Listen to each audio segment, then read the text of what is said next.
Осы әкеге өкпе, анаға өкпе, оның ішінде осы әкеге өкпе деген балаларда кездесіп жатады, маған көп хаттар келеді. Әкеге өкпелеу өзі бір тағдырға өкпелеу сияқты нәрсе.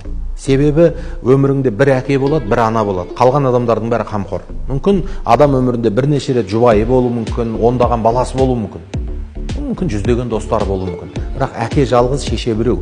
Сондықтан ол тағдырыңда жазылған жалғыз әке, жалғыз шеше болған соң, сен әкеңе өкпелеу деген бір тағдырыңа өкпелеу сияқты. Ал жолы ашық болатын, өмірде көп жетістікке жететін адам тағдырға өкпелемеу керек. Ол тағдырда мүмкін сенің бойың аласа шығар, мүмкін сенің денеңде бір кемістік бар шығар. Енді ол тағдыр. Бірақ сол тағдырға риза болсаң, сол кемістігіңді ұмыттыратын Алла басқа жақтан бір сенің көңіліңді қуантатын жақсылықтардың есігін ашып қояды. Мүмкін әкеңнен бетер қамқор болатын өмірде ағаларды кездестіріп қояды. Әкеңнен бетер қамқор болатын қайната беріп қояды, дос беріп қояды. Жарайды, әкеміздің